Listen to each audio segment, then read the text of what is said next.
이제 말씀을 좀 살펴보도록 하겠습니다. 주보에는 그 제목이 길어서 다 실을 수 없는데 요셉의 통곡이라는 제목으로 놓습니다. 그러나 그 부제로는 하나님의 뜻을 알 때 인생이 해석된다라는 것으로 부제로 삼았습니다. 이제 2020년도 이제 얼마 남지 않았습니다. 한 두 주, 세 주면 이제 끝이 나게 되죠. 마찬가지로 우리 연초에 시작했던 창세기 강해도 이제 얼마 남지 않았습니다. 45장이니까 조금씩 한 번씩 더 한다 할지라도 이제 몇 장 되면 끝이 나게 됩니다. 시작이 있으면 끝이 있듯이 1년 동안 우리 전 세계 모든 사람들을 괴롭혔던 이 코로나 바이러스도 이제 멀지 않아서 끝이 날 전망으로 보여집니다. 이미 영국은 전 국민 모두가 백신을 맞았고요. 미국도 곧 이 백신을 접종하려고 한다고 합니다. 안타깝게도 우리나라는 빨라야 내년 한 5월쯤 돼야 아마 백신을 맞을 수 있을 것 같고요. 또 올 연말에 식약처의 승인이 나면 치료제는 우리나라가 아주 빨리 바로 나올 것 같습니다. 어찌됐든 백신이 나오고 치료제가 나온다는 것 자체가 이제 이 코로나 바이러스도 종식될 날이 멀지 않았다라는 그런 희망으로 우리가 이것도 끝나는구나. 이것도 이제 끝이 있구나라는 것을 생각할 수가 있습니다. 마찬가지로 이제 한 해에 마무리되어지는 이 12월 그 끝자락에 이르면서 우리는 다시 한번 이러한 끝이 있다라는 것을 생각하면서 우리의 인생에도 끝이 있다라는 것을 우리는 다시 한번 기억해야 됩니다. 우리는 원하든 원하지 않든 우리의 원함과 상관없이 우리는 지금도 그 끝을 향하여 가고 있습니다. 그러다가 어느 날 게임 오버 하면은 우리가 게임을 하다가 게임 오버 되면은 더 이상 플레이가 작동되지 않듯이 우리의 인생은 거기서 멈추게 될 것입니다. 그래서 그날이 있다라는 사실을 인식하면서 그렇다면 어떻게 사는 것이 가장 성공한 인생인가? 그것을 생각하고 또 그것을 찾고 그것을 붙잡고 사는 것이 가장 지혜로운 삶이 될 것입니다. 오늘 말씀을 통해 이 지혜를 배우시기를 축원합니다. 전에 말씀드렸듯이 하나님은 쓰리 쿠션의 대가라고 말씀을 드렸습니다. 이미 우리는 지난 시간을 통해 첫 번째 이 쿠션이 바로 야곱의 변화였고 두 번째가 바로 유다와 그의 형제들의 변화였습니다. 그렇다면 세 번째 쿠션은 바로 오늘 우리가 살펴본 대로 요셉의 변화인 것입니다. 이 창세기 45장은요. 문학 기법으로 만약에 표현한다면 바로 이것은 지금까지 이야기를 한꺼번에 정말 뒤집는 반전이 일어나는 그런 카타르시스적인 그런 효과를 내는 절정의 장면이다. 이렇게 우리가 분류할 수가 있습니다. 거기에 해당이 됩니다. 마치 그것을 묘사하듯 창세기 45장의 시작은요. 요셉의 바로 대성통곡으로 시작됩니다. 우리 45장 1절 2절 다시 한번 읽도록 하겠습니다. 45장 1절 2절 시작. 요셉이 시종하는 자들 앞에서 그 정을 억제하지 못하여 소리질러 모든 사람을 자기에게서 물러가라 하고 그 형제들에게 자기를 알리니 그때에 그와 함께한 다른 사람이 없었더라. 요셉이 큰 소리로 우니 애굽 사람에게 들리며 바로의 궁중에 들리더라. 성경은 큰 소리로 운다. 그것이 애굽 궁정에까지 들릴 정도로 말 그대로 대성통곡을 했다라는 것입니다. 여러분 이 요셉의 대성통곡하는 그 심정이 어떠할지 느껴지십니까? 그 요셉의 통곡 안에 담겨져 있는 의미가 무엇일까? 아마 그 마음을 말로 다 표현할 수 없을 것입니다. 그러나 오늘은 이 요셉의 통곡 안에서 우리는 두 가지의 중요한 사실을 찾을 수 있고 인정할 수 있고 또 그것이 우리의 교훈이 될 수 있습니다. 첫 번째는요. 서러움과 안도의 통곡입니다. 과거에는 이 공원에 보면은 공원 근처에 미아 보건소가 있었습니다. 미아 보건소. 이제 엄마하고 아이하고 놀러 왔다가 엄마 손을 잃어버리고 길을 잃어버린 아이, 그 미아라 그러죠. 그런 아이를 보관해주는 보관소가 있었습니다. 그 보관소에 데리고 있다 보면은 거기에 있을 때는 아이들이 울지 않는다고 합니다. 분위기가 벌써 다르니까요. 울어도 거기서는 혼만 나죠. 그러다가 몇 시간 만에 엄마가 이제 찾아오죠. 그 엄마를 보는 순간 그동안 참았던 울음을 울죠. 하면서 아주 대성통곡하듯이 웁니다. 그 울음에는 무슨 의미가 있죠? 엄마 왜 이제 왔어? 하는 이 서러움이죠.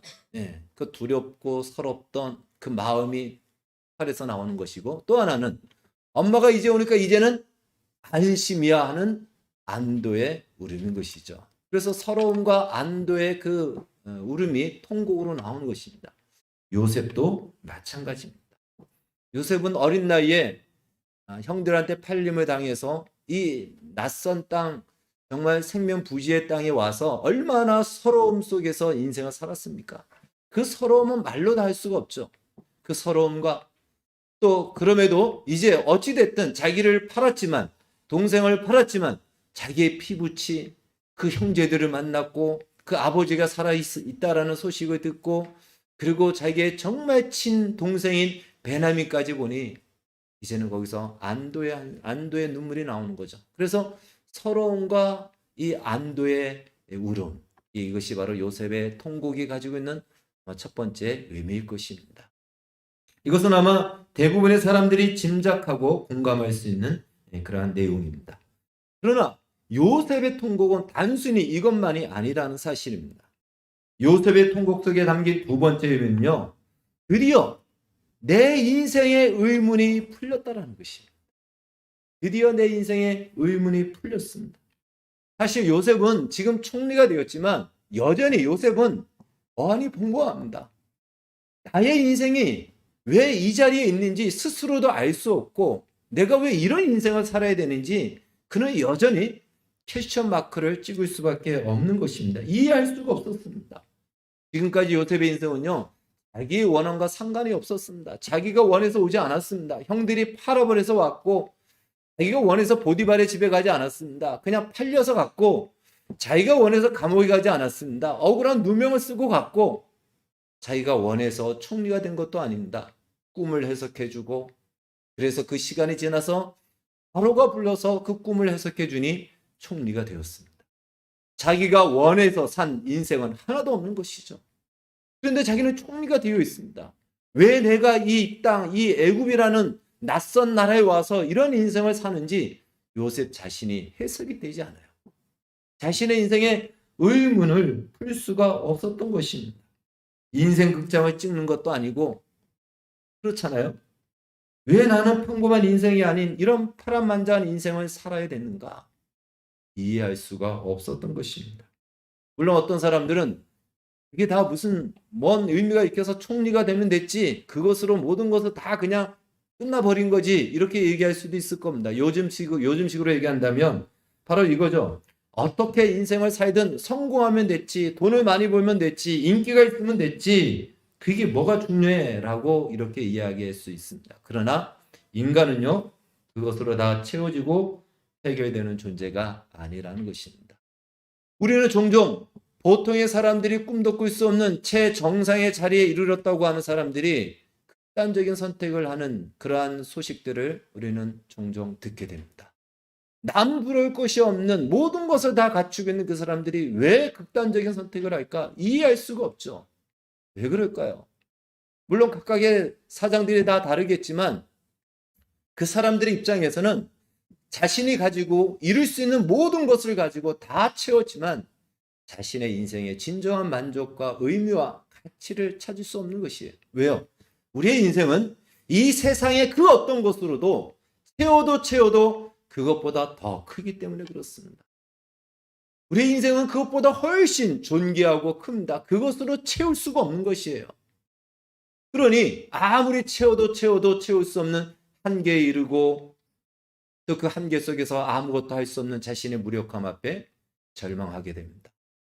그래서 그 절망이 극단적인 선택으로 나타나는 것입니다. 당시 애굽의 총리라면 날아가는 새도 떨어뜨릴 만큼의 실세 중의 실세고 최고의 권력을 가지고 모든 부귀영화를 다 거머쥐고 있었습니다. 그런 요셉이 무엇이 부족하겠습니까? 그러나 그의 인생 속에 계속해서 괴롭히는 질문, 바로 그 질문은 하나님은 왜 이런 인생을 살게 하셨는가? 내 인생의 의미는 무엇인가? 여기에 대한 답을 찾지 못했던 것이죠. 그래서 얼마든지 갈 수 있었지만 총리가 된 지 7년이 지나서도 자신의 아버지 집을 찾아가지 못했던 것입니다. 그런데 비로소 이제야 그 의문이 풀렸던 것입니다. 그리고 그 의문이 풀리자 지금까지 이해할 수 없었던 자신의 인생의 실타래가 풀리듯 인생이 해석이 되었던 것입니다. 뿐만 아니라 자신의 인생 속에서 자신의 인생이 해석되자 하늘이 무너져도 이것만큼은 용서할 수 없어라고 여겼던 형들에 대해 기꺼운 기쁨과 즐거움으로 형들을 용서합니다. 이것은 억만금을 줘도 형들을 용서할 수 있겠습니까? 용서할 수 없어요. 그러니 자신의 인생에 대한 해석이 얼마나 중요한가? 자신의 인생을 향한 하나님의 뜻이 얼마나 중요한가? 이걸 우리가 발견했을 때, 이걸 알 때, 이것은 우리의 인생 전체와도 볼 수 있는 그러한 정말 소중하고 중요한 것이 되는 것입니다.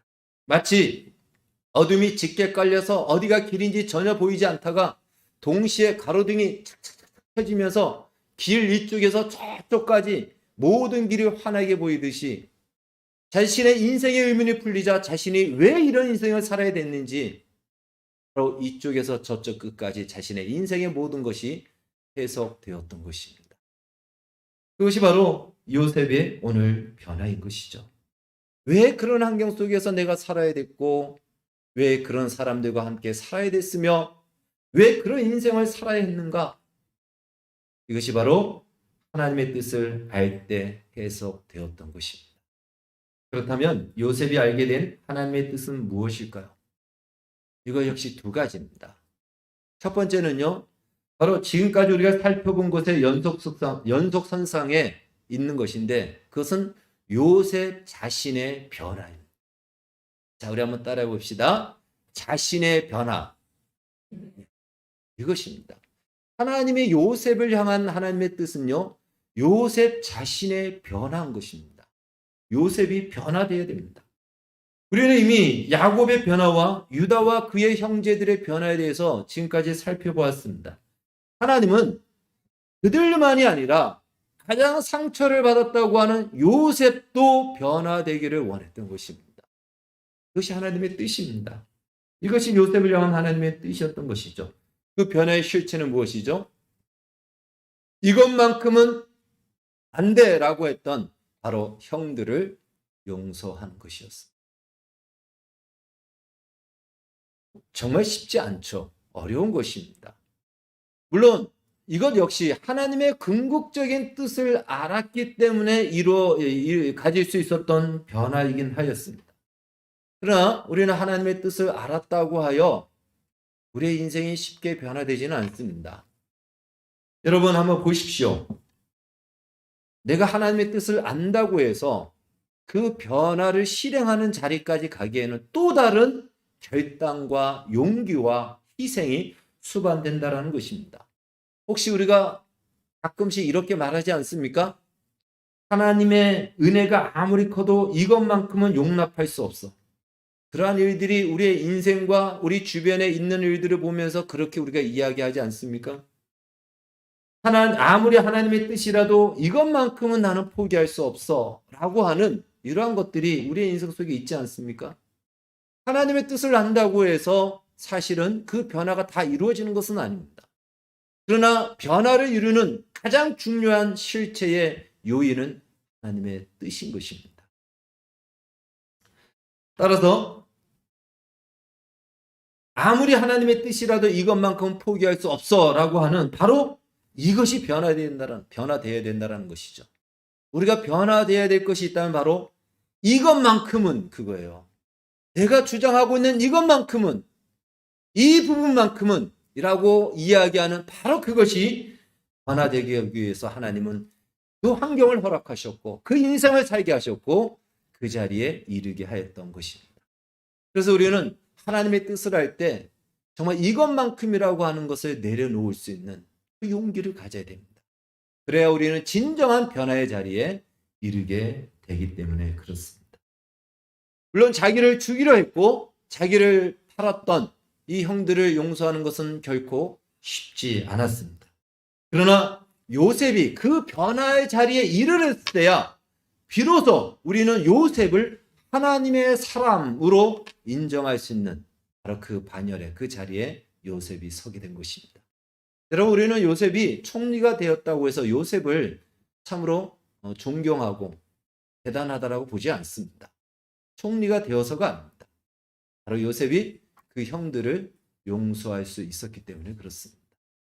그런데 놀랍게도 그 하나님의 사람이라고 일컬음받기에 부족함 없는 그 반열에 요셉이 올라섰는데 그 자리에 요셉만이 와 있는 것이 아니라 그 자리에 바로 유다와 유다의 형제들도 와 있다라는 것입니다.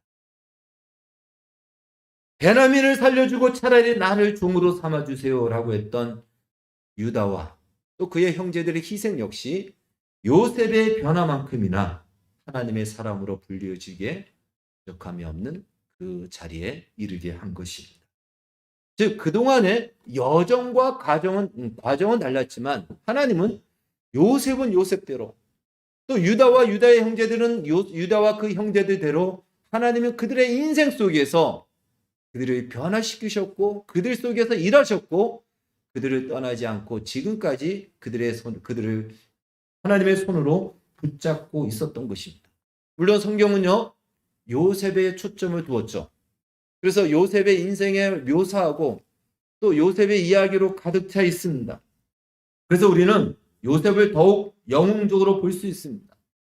반면 유다는요 창세기 38장 이후로 소개되지 않았죠. 그들의 형제들의 이야기는 더 이상 나오지 않았습니다. 나오지 않은 이유가 있죠. 왜 그럴까요? 충분히 우리가 유추할 수 있습니다. 그들의 인생은 특별한 것이 없었습니다. 그들의 직업이 무엇이었죠? 그들은 바로 양을 키우는 또 양털을 깎아서 파는 유목민이었습니다. 그 유목민의 인생을 사는 거예요. 지금까지. 그렇지 않겠습니까? 지금도 저 아프리카에는 그 마사이족들은 지금도 그렇게 산다고 하잖아요. 수천 년 동안. 그러니까 지금 수십 년 동안 바로 요셉을 팔아버리고 난 그 이후 지금 20여 년이 지났지만 이 유다의 형제들은 똑같이 양을 치면서 살았다는 거예요. 별다른 인생이 없습니다. 그냥 때가 되면 양털 깎고 젖을 짜고 양 새끼를 낳게 하고 또 양을 팔고 그냥 양을 먹이고 그것이 20년 동안 반복되어 왔던 것이죠. 그 사이에 요셉의 인생은 굉장히 파란만장한 인생을 살게 되었던 것입니다. 그런데 그 특별한 것이 없어 보이는 유다와 그의 형제들의 인생. 맨날 그날이 그날 같고 여러분 초원에 가보셨습니까? 물론 이쪽은 뭐 그렇게 초원도 아니에요. 척박합니다. 초원에 가면 처음에는 아름답지만요. 멋있어 보이지만 매일같이 그곳에서 살면요. 정말 죽을 지경일 것 같습니다. 저는 선교를 가서 초원을 보니까 처음에는 너무너무 아름답습니다. 온 천지가 다 푸른 초원이에요. 그런데 조금 시간이 지나니까요. 거기에 맨날 있다면 정말 답답해서 죽을 것 같아요. 아무것도 보이지 않습니다. 나무 하나 보이지 않아요. 이 대한민국은 정말 복된 땅입니다. 맨날 그날이 그날 같고 맨날 보는 사람이 보는 사람이고 맨날 보는 양이 그 양이에요. 별 볼 일 없고 시시하고 똑같은 그 인생. 하찮아 보입니다. 그런데 놀랍게도 하나님은 그 형제들의 유다와 그 형제들의 인생 속에서도 일하시고 있었다는 것이에요. 그래서 때가 되어 유다와 그의 형제들의 놀라운 변화를 이루어서 요셉이 이룬 그 자리, 하나님의 사람이라 일컬을 수 있는 그 자리에 그 형제들도 똑같이 그 자리에 서게 하였던 것입니다. 이것이 하나님이 놀랍게 일하시는 하나님의 손길인 것입니다. 바꿔 말하면 우리가 볼 때 그날이 그날 같은 우리의 인생들, 별 볼 일 없는 인생, 아주 사소하고 시시하게 보이는 인생, 하찮아 보이지만 하나님께는 전혀 그렇지 않다는 것입니다. 하나님께 시시한 인생은 없습니다. 하나님께 사소한 일은 없고 또한 별 볼 일 없는 인생은 없다는 것입니다. 하나님께 하찮은 인생은 하나도 없다는 것입니다. 우리가 보기에는 세상이 보기에는 그런 것 같아요. 의미도 없고 무료한 것 같고 아무도 알아주지 않는 것 같습니다. 그러나 하나님은 그러한 날들을 쌓아서 마침내 유다와 그의 형제들의 이 놀라운 변화, 자기를 내어주고 아버지를 생각하고 동생을 살리겠다고 하는 예수 그리스도의 그 모습을 구약에 보여주는, 예표로 보여주는 그 희생의 자리, 그 영광의 자리, 하나님의 형상의 자리에 그들을 세우신 것입니다. 그렇기 때문에 우리 중에 사람들이 알아주지 않는다고 해서, 사람들이 주목하지 않는다고 해서 시시한 인생은 하나도 없다라는 것입니다. 하찮은 인생 하나도 없고 무시해도 되는 인생은 단 한 명도 없고 쓸모없다라고 버릴 시간은 단 한 시간도 없다라는 사실입니다. 하나님께서는 그렇게 보여주는 인생을 부여안고 우리를 떠나지 아니하시고 우리를 가장 아름다운 인생으로 빚어가시고 지금도 만들어 가시고 있다는 사실입니다. 여러분, 하나님이 일하시면 그것은 역사가 됩니다. 그래서 우리 자신이 대단해서가 아니고 우리의 인생에 들어오셔서 하나님이 일하시기 때문에 우리의 인생은 정말 소중하고 존귀하고 버릴 것이 없는 인생이 되는 것입니다. 마침내 하나님이 목적하는 변화로 나타난다는 것이죠. 이것이 성경이 우리에게 말하고 있는 불변의 진리입니다. 여러분, 믿음이란 무엇일까요? 믿음이란 내 생각과 신념을 지키는 것이 아니고요, 성경이 우리에게 말하고 있는 대로 내가 바라보고 나의 생각과 상관없지만 성경이 우리에게 말하고 있는 대로 그것을 기대하며 살아가는 것이 믿음인 것입니다. 이 믿음을 소유하시기를 주의 이름으로 축원합니다. 자, 그렇다면 요셉이 궁극적으로 깨닫게 된 하나님의 뜻이 무엇이었냐 이거예요. 첫 번째는 요셉 자신을 향한 하나님의 뜻, 요셉의 변화였다면, 두 번째, 이것이 오늘 우리가 주목해야 될 내용인 것입니다. 바로 그 두 번째는 요셉의 인생을 향한 하나님의 뜻. 다른 말로 요셉의 인생을 하나님이 사용하신다는 사실입니다. 비슷한 것 같지만 다릅니다. 그리고 우리는 이 둘 중에 어느 하나만을 주장해서는 안 되고요, 이 두 개를 다 붙잡아야 됩니다. 우리 자신을 향한 하나님의 뜻이 있고요, 우리의 인생을 통해서 하나님이 하시려고 하는 하나님의 뜻이 있다는 사실이에요. 이 두 가지가 하나님의 궁극적인 뜻이라는 것입니다. 요셉이 가진 의문은 왜 나는 이런 인생을 살아야 하는가? 즉 무엇 때문에 이런 인생을 살아야 했는가였습니다. 그런데 요셉이 깨닫게 된 하나님의 뜻이 있습니다. 바로 창세기 45장 8절입니다. 우리 8절 말씀 다시 한번 읽도록 하겠습니다. 45장 8절 시작. 그런즉 나를 이리로 보낸 이는 당신들이 아니요 하나님이시라. 하나님이 나를 바로에게 아버지로 삼으시고 그 온 집의 주로 삼으시며 애굽 온 땅의 통치자로 삼으셨습니다. 그 이유가 무엇이냐면 바로 이렇게 얘기하죠. 5절 시작. 당신들이 나를 이곳에 팔았다고 해서 근심하지 마소서, 한탄하지 마소서. 하나님이 생명을 구원하시려고 나를 당신들보다 먼저 보내셨나이다. 왜 요셉은 형들의 미움을 받아 애굽으로 팔려와야 했고, 왜 요셉은 보디발의 종이 되어야 됐고, 왜 요셉은 정직함에도 불구하고 억울한 누명을 쓰고 감옥에 갇혀 죄수가 되어야 했는가? 그것은 바로 애굽의 총리가 되게 하기 위해서였습니다. 하나님은 바로 애굽의 총리가 되게 하기 위해 그 방식, 그 길로 인도하셨고 쓰신 것입니다. 그 여정을 통해 요셉은 애굽의 총리가 되었고 애굽의 총리로서의 실력을 키우게 하셨습니다. 그러면 왜 하나님은 요셉을 애굽의 총리가 되게 하셨는가? 바로 그것은요, 요셉의 가족, 아버지 야곱과 요셉의 형들을 보존하고 보호하기 위해서였습니다. 이것은 성경을 조금 더 찾아보면요, 증조부인 바로 아브라함에게 약속한 언약을 이루기 위하여 너의 자손이 애굽으로 내려가 4대 만에 다시금 이곳으로 돌아올 것이다 라고 했을 때, 애굽으로 내려가 한 민족으로 배양되어지고 성장하고 번성하기 위해서, 마치 우리가 모내기 할 때 그 모를 심기 전에 모판에서 먼저 배양을 하다가 어느 정도 자라고 난 뒤에 그 모를 가지고 모내기를 합니다.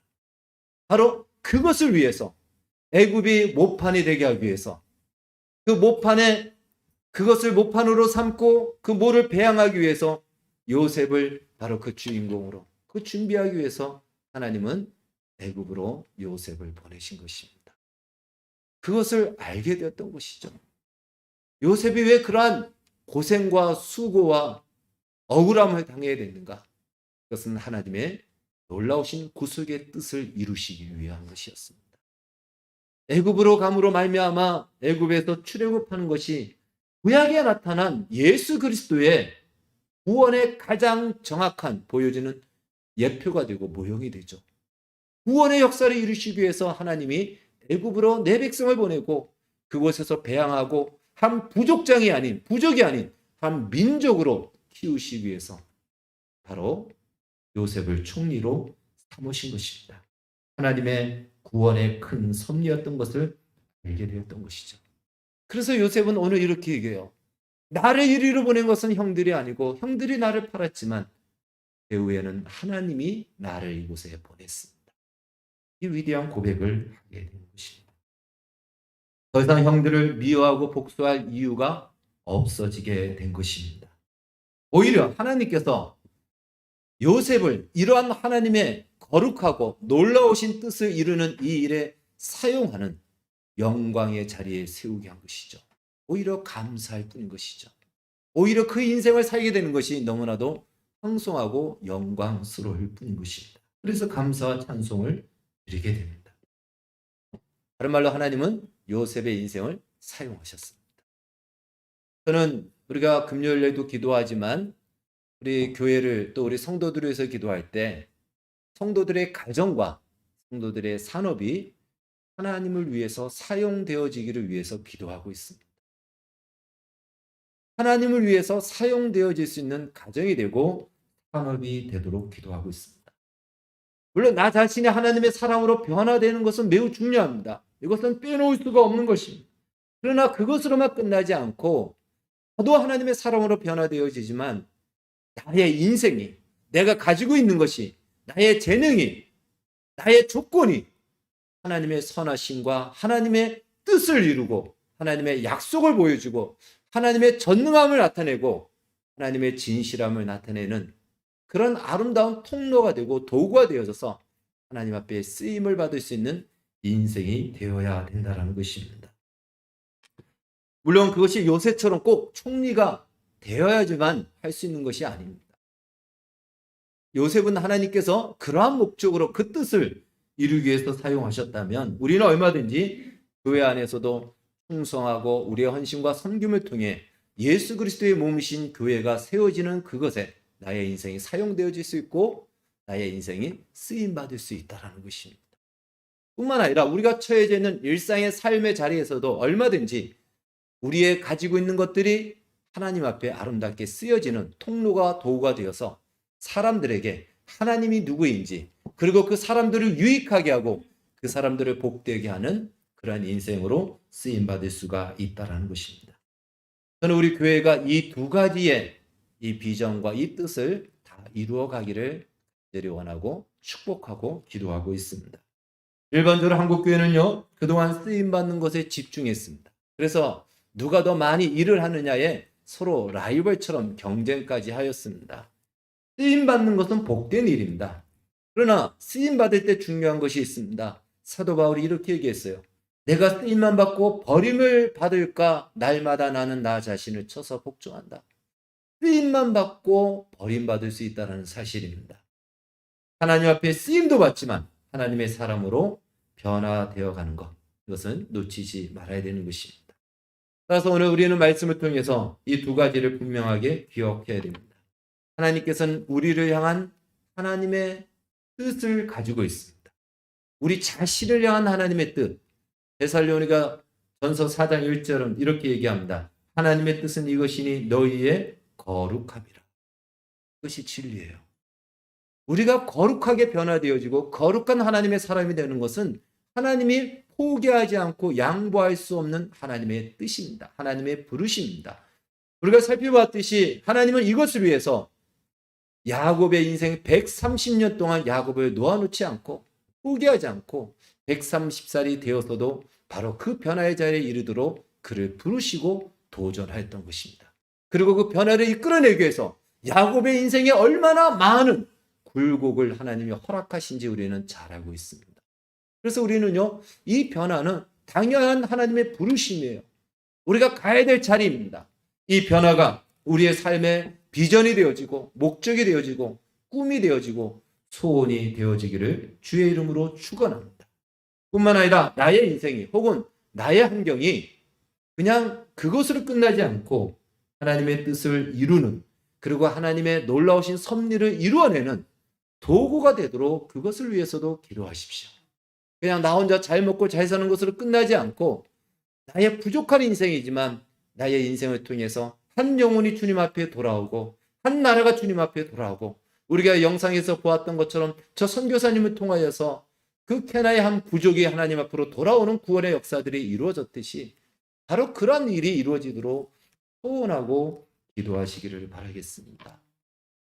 우리의 인생은 바로 하나님의 뜻을 알 때 우리는 지금까지 이해할 수 없었던 바로 그러한 많은 인생의 문제를 해석할 수가 있습니다. 기독교 강요를 지은 칼빈은요, 1장 1절에서 하나님을 아는 지식과 우리 인간을 아는 지식에서 이렇게 얘기합니다. 인간은 하나님이 누군지를 알 때 비로소 인간 자신이 누구인지를 알 수 있다. 여러분, 철학의 주제는요, 대부분이 다 여기서부터 시작하죠. 인생은 무엇이고 인간은 누구인가. 하나님을 배제하고서는요, 절대로 알 수가 없습니다. 찾을 수도 없습니다. 하나님을 알 때야 인간이 누구인지를 압니다. 마찬가지로 우리의 인생도 하나님의 뜻을 알아야 우리의 인생이 해석된다는 것이에요. 왜 그때 그러한 인생을 허락하셨는가? 하나님은 그 실패 속에서, 그 성공 속에서, 그 넘어짐 속에서 하나님께서 우리에게 가르치시고 하나님의 사람으로 세우시기 위한 목적으로 허락하셨기 때문에 그것을 허락하셨구나 라는 것을 받아들이게 된다는 것입니다. 그래서 우리 인생에 대해서 더 이상 우리가 의문을 갖지 말고 우리의 인생 속에서 하나님은 여전히 지금도 일하시고 있다는 사실을 기억하셔서 나 자신이 변화될 뿐더러 나의 인생이 하나님 앞에 쓰임을 받기를 바라겠습니다. 요즘 나오는 음악 뮤지션 중에 이 안희은이라는 뮤지션이 있습니다. 이 독특한 젊은 이 뮤지션인데요, 재능을 가지고 있는데 이 사람은 선천적으로 심장병을 가지고 태어났습니다. 여자분인데 심장이 보통 자심실, 우심실이 있는데 그중에 하나가 없어요. 그러니까 굉장히 호흡이나 여러 가지로 제한을 받고 있죠. 그런데 아주 탁월한 재능을 가지고 있는 거예요. 음악적인 재능. 작곡도 하고 작사도 하고 노래도 합니다. 노래를 독특하게 무슨 창도 아니고 좀 비슷하게 해요. 예. 그래서 사람들이 그렇게 얘기해요. 그런 몸을 가지고 어떻게 노래를 할 수 있냐라고 했지만 끊임없이 노래를 하고 연습을 합니다. 한 번은 그가 이렇게 얘기하는 것을 잠깐 들었습니다. 자신의 인생이 큰 변화를 가지게 된 것 중에 하나가 19살 때 병원에 입원했는데, 이 심장병이니까 병원에 자주 입원하잖아요. 입원했는데 자기와 같은 그 심장병을 가진 어린아이들이 많이 있었답니다. 그 병동에. 그리고 그 부모들이 이제 그곳에서 아이들을 간호하는데 자기를 보고 19살 된 자기도 똑같은 심장병을 가지고 살아있는 것을 보고 이 부모들이 희망을 가졌더라는 거예요. 우리 아이도 저 친구와 같이 똑같이 심장병이 있는데 19살까지 살 수 있네. 그러니까 희망을 가졌더라는 거예요. 그래서 자기는 아무것도 안 하고 그냥 가만히 있었는데 그들에게 희망의 아이콘이 되었고 그것이 자기에게는 큰 인생의 전환점이 되는 충격이었다라고 얘기합니다. 여러분, 그렇습니다. 존재하는 것만으로도 그렇게 쓰임받을 수 있다면 우리는요, 얼마든지 불평하고 원망할 수 있는 이러한 동일한 현실과 상황 속에서 어떻게 사느냐? 다른 사람들은 다 원망하고 불평할 수밖에 없는 인생 속에서 감사하고 하나님을 신뢰하고 하나님의 일하심을 기대하며 믿음으로 하루하루를 살아간다면 우리가 존재하는 것만으로도 우리 주변에 있는 사람들에게는 놀라운 영향력을 미치고 변화를 일으킬 것입니다. 어찌하든 여러분의 인생이 여러분의 인생 하나로 끝나지 않고 바로 그 인생이 다른 사람에게 희망이 되고 하나님의 뜻을 이루고 하나님의 선하심과 하나님의 진실하심과 하나님의 전능하심을 나타내는 인생이 되기를 소원하십시오. 그렇게 살아갈 때 우리의 인생은 하나님이 간섭하시는 매일매일 기적의 인생이 될 것입니다. 이 복된 인생의 자리에 우리 모두가 나아가기를 주의 이름으로 축원합니다. 기도하겠습니다. 하나님 아버지 감사합니다. 하나님께 하찮은 인생, 시시한 인생은 하나도 없습니다. 버리고 쓸모없는 시간도 하나도 없습니다. 우리가 가장 고통스럽고 기억하기 싫은 그러한 순간까지도 버릴 것이 없이 그 안에서 우리는 더 큰 하나님의 은혜와 더 큰 하나님의 뜻과 더 큰 하나님의 목적을 발견할 수 있습니다. 우리 모두가 이것을 발견하고 알므로 말미암아 우리의 남은 생애가 변화를 일으킬 뿐더러 남은 생애가 하나님의 뜻을 이루는 하나님의 손에 붙들린 아름다운 도구가 되어지고 또한 수단이 되어져서 주의 영광을 나타내게 하여 주시옵소서. 예수님의 이름으로 기도하옵나이다.